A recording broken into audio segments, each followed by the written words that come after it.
जैसे आपको पता है कि लोकसभा और बाई इलेक्शन की वोटिंग पोस्टल बैलेट के थ्रू 85 प्लस और पीडब्ल्यूडी वोटर्स के लिए रामनगर और बाकी सभी त्रिपुरा ईस्ट पार्लियामेंट्री कॉन्स्टिट्यूंसी में हो रही है।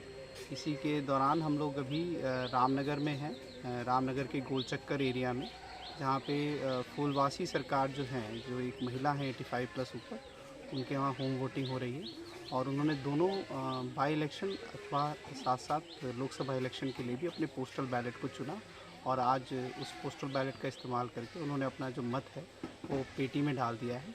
और इसी तरीके से आज 10 तारीख और कल 12 तारीख लगभग 5000 फूलवासी सरकार जैसे 5000 के आसपास जो लोग हैं ये अपने पोस्टल बैलेट के थ्रू मतदान का इस्तेमाल करेंगे।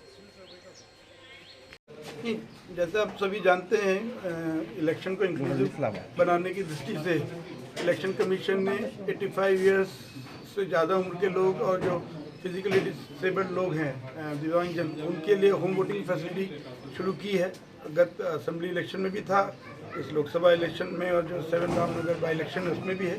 तो आज से ये त्रिपुरा में शुरू हो रहा है होम वोटिंग फैसिलिटी। 10 तारीख आज और 12 तारीख, इन 2 दिनों में 1 त्रिपुरा वेस्ट और 7 रामनगर तो होम वोटिंग होगी और ऐसे ही 1 त्रिपुरा ईस्ट में 17 और 18 अप्रैल में होगी।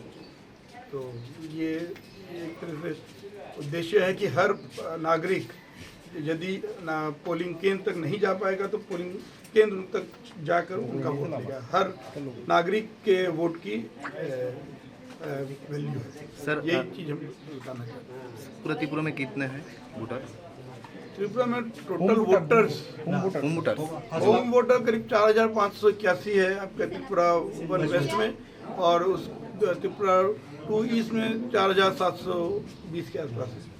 कितना दिन लगेगा सर ये कंप्लीट होने में होम वोटर का? ये 2 दिन, जैसे हमने बताया ना, 2 दिन 10 और 12 हमने त्रिपुरा 1 वेस्ट के लिए रखा है और 17-18 त्रिपुरा 2 ईस्ट के लिए रखा है। तो मुख्यतः जितने एक अलग अलग असेंबली सेगमेंट में वोटर्स हैं जिनको होम वोटिंग की फैसिलिटी जिन्होंने ऑप्ट किया है, उसके हिसाब से हर ARO कितनी टीमें बनानी वो उस हिसाब से कर रहे हैं। अब यहाँ पे भी जैसे रामनगर में शायद 6 टीमें हैं, तो 2 दिन में 201 टोटल वोटर्स हैं, जिनको 10 और 12 2 दिन में कवर कर लिया जाएगा।